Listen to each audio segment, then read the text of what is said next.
اعوذ باللہ من الشیطان اللعین الرجیم، بسم اللہ الرحمن الرحیم، الحمدللہ رب العالمین۔ ناظرین محترم، ناظرین گرامی، السلام علیکم ورحمۃ اللہ وبرکاتہ۔ خیر مقدم ہے آپ سبھی کا اس خاص پروگرام میں جسے ہم عید الاضحیٰ کے موقع پر، عید قرباں کے موقع پر لے کر آئے ہیں، جو ایک سوسائٹی میں رہتے ہوئے، ایک ایسی سوسائٹی میں رہتے ہوئے جہاں دیگر مذاہب کے لوگ بھی موجود ہیں، وہاں پر اس عید کو منانے کے لیے کیا قوانین دین اسلام نے بیان کیے ہیں، دنیا کی تہمتوں سے بچتے ہوئے یا دنیا کی تہمتوں کے بہترین جواب کیسے دیے جا سکیں، اسی مقصد کے ساتھ لے کر حاضر ہیں اس پروگرام کو۔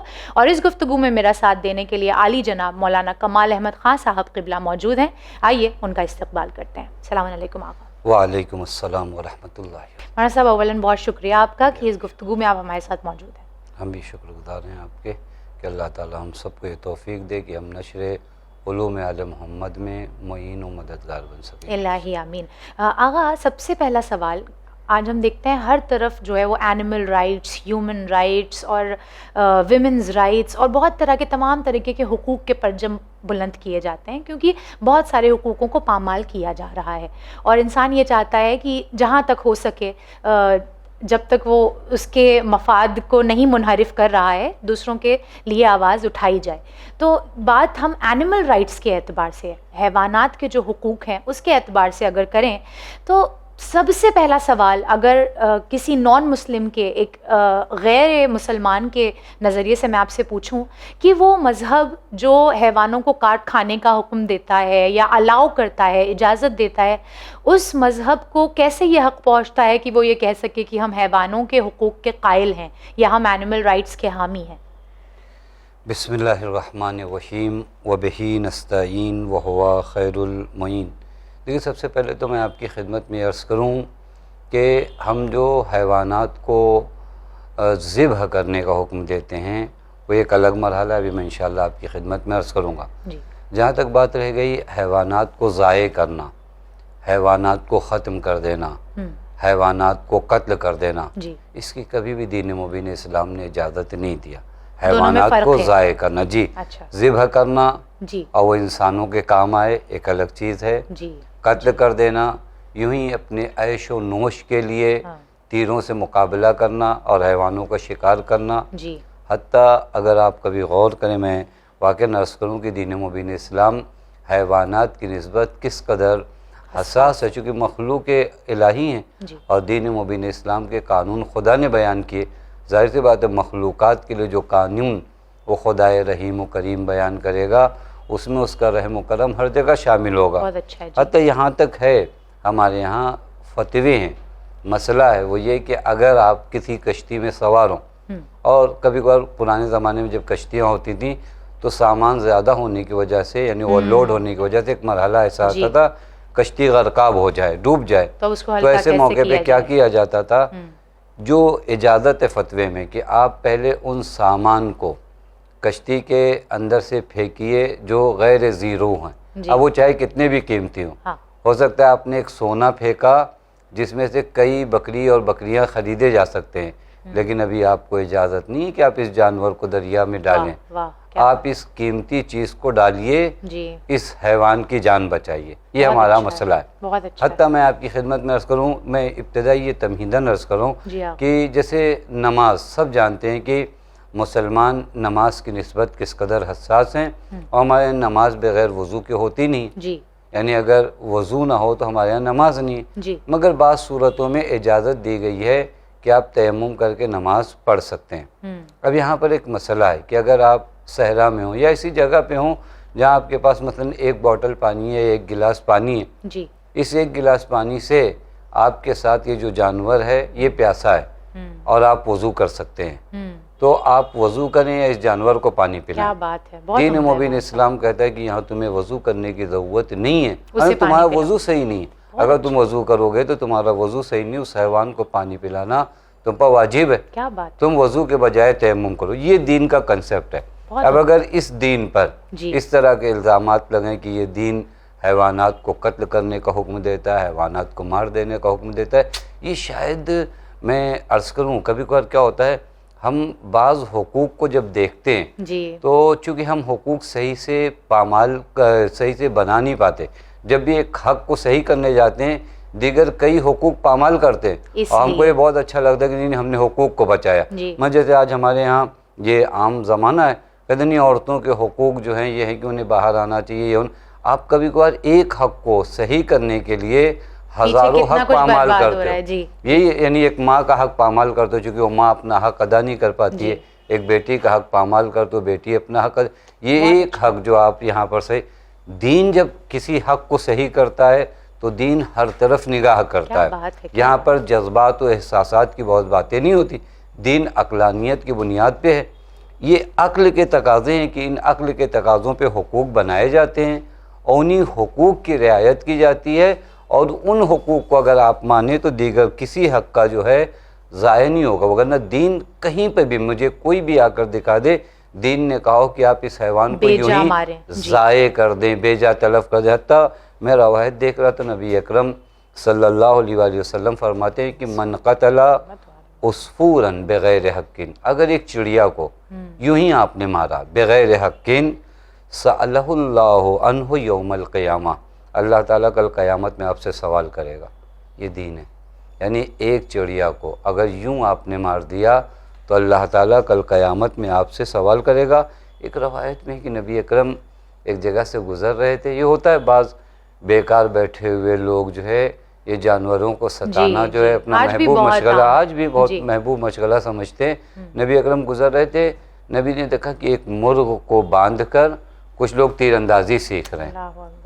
نبی اکرم نے فرمایا من ہؤلاء، یہ لوگ کون ہیں؟ لعنہم اللہ، اللہ کی لعنت ان پر۔ نبی کریم نبی اکرم جو رحمت للعالمین ہے، ایک جانور کی اذیت پہنچانے والے کو کہہ رہے ہیں لعنہم اللہ۔ یہ دین ہے، یعنی اگر آپ اس دین کو غور کریے نا، بس ذبح کرنا ایک الگ مرحلہ ہے، حیوان کو قتل کرنا اور ضائع کرنا ایک الگ مرحلہ ہے۔ اب انشاءاللہ میں آپ کی خدمت میں عرض کروں گا کہ یہ ذبح کے سسٹم کیسے ہیں اور یہ نظام طبیعت میں ہوا کیا ہے، کون کس کی غذا ہے، کن مرحلوں کے بعد، حتیٰ یہ جانور بھی کسی غذا کو کھا کر یہاں تک پہنچا ہے۔ بالکل، فوڈ پیرامڈ ہمارے جتنے بھی اسٹوڈنٹس ہیں وہ جانتے ہوں گے، اسکولز میں بہت چھوٹے لیول پہ پڑھایا جاتا ہے کہ فوڈ پیرامڈ ہوتا کیا ہے، ایک کا دوسرا، دوسرے کے تیسرا، یہ سسٹم ہے۔ یعنی آپ اگر سورج کو دیکھیں تو سورج ایک انرجی دیتا ہے، یہ نباتات اس سے انرجی کسب کرتے ہیں، پھر نباتات سے آتے ہیں یہ حیوانات، یہ اپنی انرجی کسب کرتے ہیں، پھر ان حیوانات کی نسبت اب یہاں پر انسان ہے یا دیگر اور حتیٰ جانوروں میں جو درندے جنہیں ہم انگلش میں ٹاپ پریڈیٹرز کہتے ہیں۔ آتا میں آپ کی خدمت میں عرض کروں، شاید یہ چیز بہت اچھی ہو کہ کبھی ہم ڈسکوری چینل پہ ہیں، ہم دیکھتے ہیں کہ ایک ہرن کو شیر جو ہے کھا رہا ہے، ہمیں بہت تکلیف ہوتی ہے، ظاہراً دیکھنے میں تو تکلیف ہوگی کہ ایک بیچاری ہرن اسے شیر حملہ آور ہے، لیکن تھوڑی دیر کے لیے آپ یہاں پہ عقل کا مظاہرہ کریے کہ اگر یہ شیر اس ہرن کو نہ کھائے تو یہ شیر بیچارہ نہیں ہے، کیا بات، اس کی غذا کا یہ دیکھیے، یہ جب حقوق کو آپ دیکھیں گے نا تو ہر زاویے سے آپ کو دیکھنا پڑے گا، یہ شیر بھی مخلوق خدا ہے۔ اور پھر اس کے بعد موت ہر ذی روح کے لیے، ہر ذی روح کے لیے موت ہے، یہ حیوان بھی ایک دن مرے گا، ایک مرتبہ اس کے سیلول کم ہو جائے، انرجیز کم ہو جائے، اس عنوان سے مرتا ہے، ایک مرتبہ یہ حیوان کسی اپنے سے اشرف مخلوق کی غذا بنتا، اس کے کام آتا ہے، یہ ایک مرحلہ ہے۔ تو اگر اس عنوان سے آپ اس تصور کو دیکھیں تو شاید ایسا نہ لگے کہ دین مبین اسلام جو ہے قتل کرنے، بہت بہترین طریقے سے آپ نے اس کی تشریح کی ہے، اور نتیجہ مجھے لگتا ہے یہی نکلتا ہے کہ کس بات کو کیسے پیش کیا جا رہا ہے وہ بہت ضروری ہے۔ یعنی اگر آپ مظلومیت کے نظریے سے دیکھیں گے تو آپ کو ہمیشہ جو ہے وہ ہرن مظلوم لگے گا، لیکن اگر آپ یہ دیکھیں کہ نہیں وہ شیر بھی تو پھر بھوکا مر جائے گا، اس کی طرف نظریہ کیجیے۔ تو آغا میرا اگلا سوال یہ ہے کہ اگر دین اتنا ہی زیادہ حامی تھا اور اتنی بہترین جو ہے وہ فتوے ہیں کہ نہیں ان کی حقوق کو پامال نہ کیا جائے، انہیں بھوکا پیاسا نہ رکھا جائے، انہیں اذیت نہ دی جائے، تو ہم دیکھتے ہیں اپنے ارد گرد ویجیٹیرینز بھی تو ہیں، ہمارے ارد گرد ایسے بہت سے لوگ ہیں جنہوں نے کبھی کسی جانور کو نوش نہیں فرمایا، لیکن اس کے باوجود وہ ایک بہت صحت مند زندگی گزار رہے ہیں۔ تو کیا دین کے لیے یہ مشکل تھا کہ وہ کہہ دیتا کہ نہیں جانوروں کو کاٹا ہی نہ جائے، انہیں ذبح ہی نہ کیا جائے، انہیں کھایا ہی نہ جائے؟ یعنی کیا ضرورت تھی دین اسلام کو اس راستے کو ہمارے لیے کھولنے کی کہ آپ جانوروں کو ذبح کریں اور انہیں اپنی غذا بنائیں؟ حسن تم یہ سوال بھی اگر آپ ملاحظہ کریں، میں نے عرض کیا کہ قانون جب بنتے ہیں نا، قانون جب بنائے جاتے ہیں تو قانون کا نام ہی ہوتا ہے عام، قانون خاص چیز کو قانون کہتے ہی نہیں. اگر قانون بنایا جاتا ہے کہ یہ قانون عام ہو، مثلا دھوپ کو نکلنا ہے، خوب دھوپ کو نکلنے کی صورت میں ہر ایک کو انرجی پہنچنا ہے، لیکن وہیں پہ کچھ لوگ ہیں جن کو اسکن پرابلم اگر ہے تو دھوپ میں ان کے لیے مشکل ہوگی. اب ان کے لیے سورج نکلنا تو نہیں بند ہو جائے گا. یہ قانون عام ہوتا ہے. بس ہم ان لوگوں کی نسبت بھی کوئی ایسی باتیں نہیں کرتے کہ جو نان ویجیٹیرین ہیں ان کو کوئی پرابلم نہیں. لیکن اگر آج کا زمانہ تو بہت پیش رفتہ زمانہ ہے نا، اس پیش رفتہ زمانے میں ہم تحقیق کر سکتے ہیں، جا کر ڈاکٹر سے پوچھ سکتے ہیں کہ خوب اس گوشت کا کیا فائدہ ہے، حتیٰ سسٹم میں، ہمارے بدن کے سسٹم میں اس کے کیا مقتضیات ہیں جو ہمارے بدن کے لیے بہت ضروری ہیں. حتیٰ دین یہ بھی نہیں کہتا، یہ بھی ان لوگوں کے لیے عرض کروں کہ جو اس کو بہانہ بناتے ہیں اور پھر کثرت سے کھاتے ہیں. دین ہمارے یہاں اس طرح کی بھی روایات موجود ہیں. امام علی علیہ السلام ایک مقام پر فرماتے ہیں کہ اپنے شکم اور پیٹ کو جانوروں کا قبرستان نہ بنا لو. یعنی اس طرف سے مشکل ہے. یعنی دیکھیں دین کس طرح بیلنس کرتا ہے. وہ چیز جو تمہارے بدن کے لیے ضروری ہے، اس میں سے ایک گوشت میں جو پروٹین جو بھی چیزیں ہیں وہ تمہارے بدن کے لیے ضروری ہے، لیکن کتنا. حتیٰ روایات میں کہ اگر 40 دنوں تک کوئی گوشت مرتب کھائے بغیر کسی ناغہ کے، اس کا دل شقی القلب ہو جائے گا، سخت دل ہو جائے گا. اس طرح بھی روایات ہیں. اس طرف بھی اس کے فوائد ہیں. ان دونوں کو جمع کیا جائے. یعنی نہ ہم اس طرح ہو جائے کہ نہیں گوشت نہیں کھایا تو اپنی زندگی میں کچھ نہیں کیا، نہ اس طرح ہو جائے کہ نہیں اس کے کھانے کے صرف نقصانات ہیں. فوائد ہیں لیکن فوائد بھی بیلنس کیا جائے. تو دین جب قانون بنائے گا نا تو اس قانون میں ہر چیز کو ملحوظ رکھا جاتا ہے. دین میں قانون میں لوگوں کے جذبات بھی محفوظ ہوتے ہیں، حیوانات کی حفاظت بھی محفوظ ہوتی ہے، لیکن ایک اشرف المخلوقات ہے، اس کی بھی حفاظت محفوظ ہونی چاہیے. بہت اچھا. اس کی بھی جو بیماریاں ہیں، جو چیزیں ہیں، وہاں پہ بھی اگر اس کو آپ نے بیلنس نہیں کیا، آپ نے فقط حقوق حیوان کے لیے باتیں کی تو یہاں پہ بھی مشکل ہوگی. تو اس لیے دونوں طرف سے، یعنی ان قوانین کو اگر صحیح سے دیکھا جائے تو یہ چیزیں ہمارے وہاں پر بھی کام آتی ہیں. بس یہاں پر حتیٰ روایات میں ہے کہ جہاں پہ اگر رحم کی بات کیا جائے تو دین نے اس عنوان سے بھی بہت کام کیا ہے. میں ایک روایت دیکھ رہا تھا جناب محمد ابن فضیل. دیکھیں اب جہاں پہ ضرورت ہے کھانے کی وہاں حکم دیا، لیکن بعض جگہوں پہ منع بھی کیا. محمد ابن فضیل امام رضا علیہ السلام کی بارگاہ میں پہنچے. حضرت سے فرمایا مولا میں نے ایک جانور کو پالا تھا اور پھر ایک موقع ایسا آیا کہ مجھے ذبح کرنا پڑا. جب میں نے جانور کو زمین پہ لٹایا تو اس نے میری جانب دیکھنا شروع کیا. مجھ پہ رحم آیا، میں نے اس کے ساتھ نیکی کیا. حضرت نے معلوم ہے کیا فرمایا؟ حضرت نے فرمایا تمہیں یہ بھی نہیں کرنا چاہیے تھا، ذبح کرنا تو چھوڑو، تمہیں یہ بھی نہیں کرنا چاہیے تھا کہ اس سے زمین پر لٹاتے ذبح کرنے کے لیے. یعنی دیکھیں یہ رحم کو اس طرح بیلنس کیا جا رہا ہے. ادھر سے بیلنس بھی ایسا نہیں کہ انسان شقی ہو جائے، لیکن اس طرف سے اس کے جو جانوروں کے اجزاء میں بعض چیزیں ہمارے بدن کے لیے ضروری ہے اس سے بھی ہمیں غافل نہیں رکھا جائے گا. پر جہاں بات رحم کی ہوئی ہے وہاں پر رحم کا کام ہے. حضرت نے فرمایا ہمارے یہاں ہے بھی مکروہ ہے جانوروں کو جو ہے جن کو تم نے خود پالا ہے وہ تمہارے رحم سے تعلق ہے، لیکن جو تمہارے بدن سے تعلق ہے ان سے ایک اٹیچمنٹ ہو گیا ہے تو انہیں اس طرح کے دین کے جو قوانین ہیں ہر جانب سے گفتگو اور بحث کر. اب یہیں سے جو ہے آغاز وہ دوسرا سوال یا یوں کہہ لوں کہ عید قربان کی نسبت سے سوال اٹھتا ہے کہ جیسے ہی عید قربان قریب آتی ہے ہر طرف سے، اور بالخصوص پچھلے چند سالوں میں ہم دیکھتے ہیں کہ یہ ایک کچھ زیادہ ہی زور پکڑی ہوئی بات ہے کہ بلڈ لیس عید منائی جائے، خون کے بنا جو ہے وہ عید منائی جائے. اور یہ مسلمان کیسے لوگ ہیں کہ ان کا خدا کسی بے زبان کے قتل سے خوش ہوتا ہے، یہ تو جلاد ہوتے ہیں، یہ نرم دل نہیں ہوتے. ایسے سارے سوال جو ہیں وہ اٹھنے لگتے ہیں. تو ان تہمتوں کا جواب کس طریقے سے دیا جائے؟ دیکھیے یہی ابھی آپ نے تھوڑی دیر پہلے کہا تھا کہ کس طرح آپ کس کو پیش کرتے ہیں، یعنی جس انداز میں آپ پیش کرتے ہیں وہ چہرہ ویسے ہی دکھائی دیتا ہے. لہذا پیغمبر نے ایک دعا فرمائی کہ اللہم ارنی الاشیاء کما ہی، میرے اللہ مجھے چیزوں کو ایسا دکھا جیسی وہ ہیں، کیا بات نہ جیسی دنیا والے دکھانا چاہتے ہیں. ہاں کبھی کبھی ہوتا ہے کہ ہمیں کس نظریے سے اس چیز کو پیش کیا جا رہا ہے. اور اس بات کا انکار نہیں کیا جا سکتا کہ آج میڈیا اتنی پاورفل ہے کہ جس کو چاہے جیسا چاہے دکھا سکتی ہے. اگر آپ جو چاہیں ظالم کو مظلوم، مظلوم کو ظالم بنا کر پیش کرنا چاہیں تو ہمیں باور ہو جائے گا. کیونکہ جو منظر میں روزانہ دیکھوں گا، ایک کسی اچھے آدمی کی صورت آپ روزانہ بعنوان ظالم دکھائیے، دھیرے دھیرے ایک بچے کے ذہن میں اس کی جو تصویر بیٹھے گی وہ ظالم کی بیٹھے گی.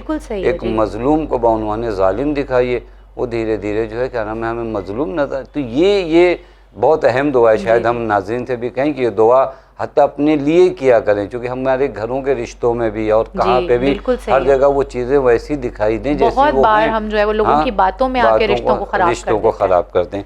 عید قربان کے لیے بھی اگر ہم اپنے ان بھائیوں سے عرض کریں جو نان مسلم ہیں اور ہماری ان باتوں کو سنتے ہیں اور ان کے ہم شکر گزار بھی ہیں کہ وہ ہمارے چینل پہ آتے ہیں اور ان باتوں کو سنتے ہیں، کہ آپ عید قربان کی تاریخ کو پڑھیے کہ عید قربان جان لینے کا نام نہیں ہے، عید قربان راہ خدا میں جان دینے کا نام ہے. اصلاً تصویر ہی الگ ہے. عید قربان ایثار کا نام ہے، عید قربان خود کی قربانیوں کا نام ہے، عید قربان اپنے آپ کو فدا کر دینے کے جذبے کا نام ہے. قرآن کریم ابھی بھی موجود ہے. ہمارے بھائی سارے ان آیات کو جا کر ملاحظہ کر سکتے ہیں کہ جب وہ آیے کریمہ سورہ صافات کی 102 نمبر آیت جہاں پر حضرت ابراہیم کو اللہ تعالیٰ نے خواب دکھا اور خواب دیکھنے کے بعد حضرت ابراہیم آئے اور اس مرحلے کو قرآن نے بڑے حسین انداز میں نقل کیا کہ فلما بلغہ السعی، جب ان کا بیٹا اس لائق ہوا کہ اب ان کا ہاتھ بٹاتا. دیکھیں ایک مطلب بچہ چھوٹا ہو، ایک مطلب 14-15 سال کا بچہ ہو جائے جو باپ کا ہاتھ بٹاتا ہے. کالا، اس وقت جناب ابراہیم یعنی اس عمر میں جناب اسماعیل 13-14 سال کے تھے، اب باپ کا ہاتھ بٹا سکتے تھے. ایک دن خواب میں دیکھا اور خواب آ کر اپنے بیٹے سے یہ خود آیت قابل غور ہے. کالا یا بنیا انی ارا فی المنام انی اذبحک، میرے لال میں نے خواب یہ دیکھا ہے کہ میں تمہیں ذبح کر رہا ہوں. اب دیکھیں یہاں بھی جانوروں کی بات نہیں، میرے لال میں نے خواب میں دیکھا ہے میں تمہیں ذبح کر رہا ہوں. اب یہاں پر بہت سے لطائف ہیں جو قرآنی لطائف ہیں. پھر فرمایا کہ فانظر ماذا تری، میرے لال تم بتاؤ تمہارا کیا نظریہ ہے. یہاں پر دیکھیے انداز خود بیٹے کو کتنی ویلیو دینا. یہ نہیں کہ ہم باپ ہیں تمہارے ولی ہیں، ہم نبی خدا، ہم نے خواب دیکھا ہے چلو. یہ سسٹم دیکھیے کتنا. فانظر ماذا تری، تم بتاؤ تمہاری رائے کیا ہے. کیا بات ہے. پھر جناب اسماعیل فرماتے قال یا ابت افعل ما تؤمر. یہاں پہ جو جملے ہیں نا یہ شاید بڑے اہم ہیں. یا بنیا، اسماعیل نے کہا اسماعیل، اے میرے بیٹے، اے میرے بیٹے. اے میرے بیٹے خود ایک محبت بتائے. جب ہم اپنی اولاد سے خوش ہوتے بیٹا، میرے لال، میرے لخت جگر، یہ جملے کہتے ہیں. مرتبہ ہم نارملی نام لیتے ہیں لیکن بعض اوقات جب ایک مرتبہ ہم نام لیتے ہیں تو لگتا ہے کہ تھوڑا غصے میں، لیکن جب ہم کہتے ہیں میرے لال ہے میرے بیٹے، عطوفت کو جناب ابراہیم نے جانے نہیں دیا. یعنی اس منظر کو بھی بیان کرنے کے لیے کہا یا بنیا، وہاں سے بیٹے نے بھی کہا یا ابتے، بابا جان، افعل ما تؤمر، آپ کو جو حکم دیا گیا ہے وہ انجام دیجئے. ستجدنی انشاءاللہ من الصابرین، آپ مجھے انشاءاللہ صابرین. اب اس منظر کو یہ تمام لوگ جا کر دیکھیں کہ اس آیہ کریمہ کے بعد جو شان نزول ہے کہ پھر وہ دمبا آیا اور جانور آیا. اب یہاں پر آپ اس کنسپٹ کیا کہ یہ عید قربان جو یاد ہے جناب حضرت ابراہیم علیہ نبینا علیہ السلام کی، یہ در حقیقت جناب ابراہیم سے کیا چاہا گیا اور پھر اللہ تعالیٰ نے اس کو کیسے چینج کیا اور پھر اس کے بدلے علامت کے طور پہ کیا آئی. یہ جانور کی قربانی اصل عید قربان نہیں ہے. جانور کی قربانی علامت ہے جناب ابراہیم علیہ السلام کے اس جذبے کی جس جذبے کی نسبت اللہ تعالیٰ تمام عالم انسانیت کو بیدار کرنا چاہتا ہے. لہذا خوشی اس بات کی نہیں کہ آپ جانور کا خون بہا رہے ہو، خوشی یہ بات کی ہے کہ آپ اپنی خواہشات کا خون بہا رہے ہو، آپ نوع انسانی کی دوستی کو اپنے دل میں لے آ رہے ہو، آپ کے وجود میں ایثار کا جذبہ ہے. یعنی جناب ابراہیم علیہ نبینا علیہ السلام دین کی بقا کے لیے، لوگوں کی ہدایت کے لیے، یعنی یہ بتا رہے ہیں کہ یہ میری اولاد اسماعیل بھی کافی ہے، میں ان کو قربان کرنے کے لیے تیار ہوں. بات اگر محبت خدا کی آ جائے گی تو اولاد کا کوئی معنی نہیں. یہ دیکھیے کتنے اہم کنسیپٹ ہیں جو عید قربان میں بیان ہوتے ہیں. ہم لوگ اگر انہیں جانوروں تک خود جانور ایک علامت ہے عید قربان، گوشت تک اور وہ حتی خود قرآن نے ایک مقام پر بہت حسین انداز میں، شاید یہ آپ کے سوال سے بہت قریب ہو، قرآن نے سورہ حج آیت نمبر 37 میں ارشاد فرمایا لن ینال اللہ لحومہا، یہ جو قربانی کرتے ہو نا اس کے گوشت خدا تک نہیں پہنچتے. ولا دماء ہوا، بس یہ جو لوگ کہتے ہیں اللہ گوشت اور خون تک نہیں، نہ یہ خون پہنچتا ہے، نہ یہ دم نہ یہ گوشت پہنچتا ہے. ولیکن ینالہ التقوی منکم، جو تمہارا تقوی ہے وہ خدا تک. بس معلوم ہے قربانی کا مقصد ہی کچھ اور ہے. حتی آپ دیکھیں قربانی کے بعد میں آپ کو بتاؤں کہ اس قربانی میں کتنی محبت انسانیت ہے.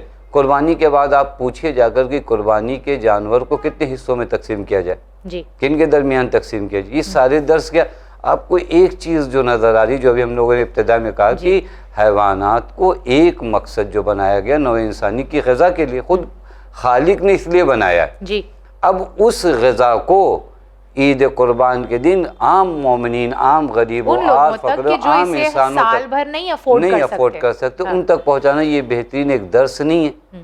اب یہ اور بات ہے کہ ہم اس چیز کے ذمہ دار نہیں ہیں کہ اس دین کے ماننے والوں نے اس کو کیسے پیش کیا. ہم دین بتانے کے پابند ہیں کہ دین نے اس کو کس لیے رکھا. ہو سکتا ہے میری جانب سے صحیح پیش نہ کیا گیا ہو، لیکن دین نے جس مقصد کے تحت اس کو رکھا ہے یہ آپ کو ایثار سکھائے گا، یہ دین پہ قربان ہو جانے کا جذبہ آپ کو سکھائے گا. دین پہ قربان ہو جانے کا جذبہ اگر کسی کے اندر ہے تو وطن کے قربان ہونے کا جذبہ بھی اس کے اندر آئے گا. وہ آپ اگر ایثار کسی کے اندر آ گیا کہ ایک گلاس پانی ہو وہ خود نہ پیو دوسروں کو پلاؤ، یہ جذبہ اگر عید قربان آ گیا تو آپ کے معاشرے میں اس کا فائدہ نہیں ہوگا کہ کل ایسے لوگ اگر تربیت پا جائیں جن کے اندر ایثار ہو. کبھی کبھار ہوتا ہے کہ سڑک پر ایک آدمی ایکسیڈنٹ میں مبتلا بیچارہ پریشان ہے، ہم اپنی گھڑی کی جانب دیکھتے ہیں کہ نہیں ہم آفس میں لیٹ ہو جائیں گے. یہ عید قربان سے اگر ایثار سیکھ کر جائے گا نا، یہ کسی زخمی آدمی کو ہی چھوڑ کے نہیں جائے گا. بہت سی چیزیں ہمارے یہاں پر درس ہے. مگر یہی سوال یہاں سے اٹھتا ہے کہ مسئلہ یہی ہے کہ آج نہ جانے کتنے سالوں سے یہ عید منائی جا رہی ہے مگر اس کے باوجود ہمارا معاشرہ ان چیزوں کو ابھی اپنے اندر جذب نہیں کر پایا ہے. آپ اگر دیکھیں تو بہت حد تک میں کہوں اگر کہ نان مسلمز اگر ہمارے پر یہ تہمتیں لگاتے ہیں تو اس میں ان کی کچھ حد تک غلطی نہیں ہے، کیونکہ ہمارے یہاں ہم یہی دکھا رہے ہوتے ہیں، وہ جانوروں کے تماشے ہو رہے ہوتے ہیں، ان کا خیال نہیں کیا جاتا، کان سے کھینچ کے انہیں جو ہے وہ بچے لے جا رہے ہوتے ہیں، رسیاں اتنی تنگ ہوتی ہیں گلے میں. تو یہ سب دیکھ کے جب کوئی دور سے دیکھے گا تو وہ یہی سمجھے کہ اسلام یہ انہیں کرنے کو کہہ رہا ہے. وہ تو یہ نہیں جانتے کہ دین اسلام تو اتنا حساس ہے کہ وضو تک کو منع کر رہا ہے کہ اگر تمہارا جانور پیاسا ہو تو یہ ہماری بھی ذمہ داری بنتی ہے. ہم نے یہی عرض کیا کہ ہم کس طرح پیش کر رہے ہیں. بالکل ہم لوگوں کے عمل کو پیش کرنے نہیں جائیں، ہم دین کے کنسپٹ کو. ہاں اب لوگ ہو سکتا ہے غلط طریقے سے اب یہی میرا اگلا اور یوں کہہ لوں کہ آخری سوال ہوگا کہ ہماری ذمہ داری کیا ہونی چاہیے عید قربان پر. میں خواتینوں کے اعتبار سے تو نہ کہوں، لڑک پن اور بچپن میں جو بچے باہر کھیل رہے ہوتے ہیں ان کو والدین کیسے ان کی تربیت کریں کہ ان کا جو بھی عمل ہے وہ کہیں اسلام کو داغدار نہ کرنے پائے. تو ہماری کیا ذمہ داری ہونی چاہیے عید قربان پر اپنے جانوروں کے لیے، یعنی اینیمل رائٹس کے نام پر دین اسلام نے کیا کچھ بتایا؟ دیکھیے اگر میں یہ خود ایک تفصیلی موضوع ہے، میں بہت تیزی کے ساتھ آپ کی خدمت میں پڑھوں کہ جو حیوانات کے حقوق جی دین، ایک روایت بس بعنوان تبرک پڑھ دوں آپ کی خدمت میں، یہیں سے سمجھا جا سکے کہ حیوان کو کس قدر دین اسلام میں اہمیت دی گئی ہے. بعض روایات میں ہے کہ ان اللہ یحب الرفق، اللہ کیا چاہتا ہے؟ اللہ مہربانی چاہتا ہے، یعنی اللہ چاہتا ہے تم مہربان بنو. اور پھر وہاں کے بعد آئیے آیا کہ جب تم کسی حیوان پہ سوار ہو، میں ترجمہ بھی کرتا ہوں تاکہ وقت بچ جائے، جب تم کسی حیوان پہ سوار ہو تو ایسی جگہ حیوان کو نہ روکو جہاں پر آب و ہوا اور گھاس وغیرہ نہ ہو، بلکہ ایسی جگہ، یعنی تم اپنے ٹائم کو اس طرح مینٹین کرو کہ ایسی جگہ تمہاری منزل ہونا چاہیے جہاں ہریالی ہو، جہاں وہ بھی آرام کر سکے، وہ بھی کھا پی سکے. ہو سکتا ہے تم ایسی جگہ رکو جہاں تمہارے لیے ایک اچھا منزل ہو، لیکن تمہارے حیوان کے لیے اگر وہ آب و ہوا اچھی نہیں ہے تو وہاں تمہیں نہیں رکنا. یہ روایت ہے. حتی بعض روایات میں ہے کہ للدابۃ علی صاحبها ست خصال، یعنی ایک جانور کا اس کے مالک پہ 6 حق ہے. اچھا 6 حق روایت میں بیان کیا کہ جب بھی تم جانور سے اترو پہلا کام نہیں ہے کہ مہمان صاحب آ گئے ہاتھ میں نہیں، یہ الف ہے اذا نزل، سب سے پہلے کہ آپ اپنی چائے پیجیے اس سے پہلے اپنے جانور کے چارے کا انتظام کریے. یہ پہلا، یعنی جیسے ہی سواری کر کے آئے آپ اس کو کیا کہ وَيَعْرِضُ عَلَيْهَا الْمَاءُ، گزر رہے ہو، دریا ہے، تم کو لیٹ ہو رہا ہے، نہیں، اگر پانی آ گیا تو رکو، اس کو پانی پلاؤ، یہ تمہارا حق ہے. اس کے بعد دین کہتا ہے لا يضربها الا على حق، جانور کو مارنے کا حق نہیں ہے.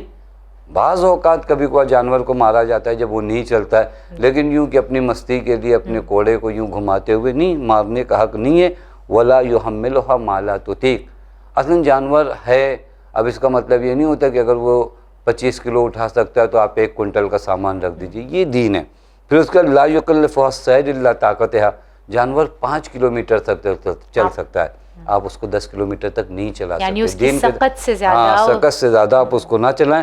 ولا يقف عليها فواكا، اور اگر کبھی کبھار ہوتا ہے جیسے دو گھوڑ سوار ملیں جی آپس میں بیٹھ کر گھوڑے پہ بات کرتے ہیں، کہہ رہا نہیں کیا بات ہے، جب بیٹھے ہو تو نیچے اتر کے بات کرو، تمہیں حق نہیں بیٹھتا کہ تم بیٹھ کر گھوڑے پہ بیٹھو، یہ جانور کی نسبت، بہت عمدہ اس ہے، دین پر آپ بہت الزام عمدہ۔ لگائیں۔ اور میں بات یہاں پر آ کر ختم کروں کہ اگر آپ غور کریں ہم دین کس سے لیں گے؟ اہل بیت علیہ الصلوۃ والسلام بالکل، سے بے لیں گے، شک، جی۔ اے مولا متقیان وقت آخر ہے۔ آپ غور کریے ہمارے مجلسوں میں پڑھا جاتا ہے، لیکن کبھی غور کریں کہ وقت آخر ہے، اپنی آل و اولاد کے لیے بہت وصیتیں ہیں، بات ہے، کیا لیکن بات اس موقع پہ جب نکل رہے ہیں تو اپنی بیٹی جناب ام کلثوم کے گھر کیا کہہ کے جاتے ہیں؟ بیٹا میری اگر ان لاڈلی کے جانور دان ہیں، جی یہ منہ سے بول نہیں سکتے، لیکن کہیں ایسا نہ ہو جائے کہ ان کے آب و غذا کا انتظام نہ ہو پائے، انہیں آزاد کر دینا، لیکن انہیں تشنا اور بھوکا نہیں رکھنا۔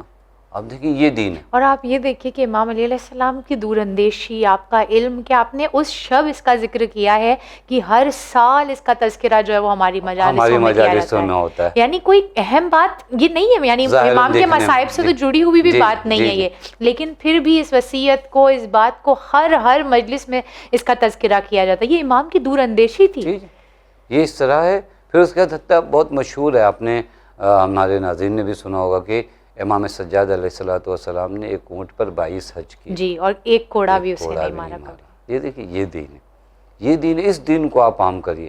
یہ دین پہنچے تو عید قربان کے دن بھی یہ دین رہے، کیا بات، یہ دین ہمارے سماج و معاشرے میں رہے کہ ہمارے جن کو فالو کرنے کو اے نبی اکرم نے فرمایا وہ اس طرح زندگی گزار کے گئے ہیں، تو ان کا دین اس طرح ہے، رحم و مروت، دین میں محبت کے علاوہ کچھ اور نہیں۔ بے شک۔ تو آقا قربانی کے وقت کیا احتیاط ایسی کی جائے کہ جس سے ہمارے ہمسایوں کو، اگر وہ نان مسلمز ہیں، اگر وہ ایسے لوگ ہیں کہ جنہیں یہ چیزیں نہیں سمجھ میں آتی ہیں، تو ان کے اوپر دین اسلام کا کوئی غلط نظریہ نہ پڑے، انہیں کوئی زحمت نہ ہو، اس بات کا خیال کیسے رکھا جائے؟ جی یہ تو ہمیشہ خیال رکھنے کی ضرورت ہے، حتیٰ ہمارے یہاں روایات میں کہ عقل مند انسان، ہم لوگ سمجھتے ہیں عقل مند انسان یہ کہ اپنے گھر کا کچرا دوسرے کے گھر پہ رکھ دے، دین کہتا ہے کہ کف العوام من کمال العقل، اگر کسی نے کسی کو اذیت نہ دیا تو سب سے زیادہ عقل مند ہے۔ واہ، عقل مندی یہ نہیں ہے کہ اپنے گھر کا کچرا دوسرے کے گھر کے سامنے رکھ دیجئے، کیا بات ہے، عقل مندی یہ ہے کہ دوسرے کے گھر کے کچرے کو بھی آپ ہٹا دیجئے، یہ دین ہے۔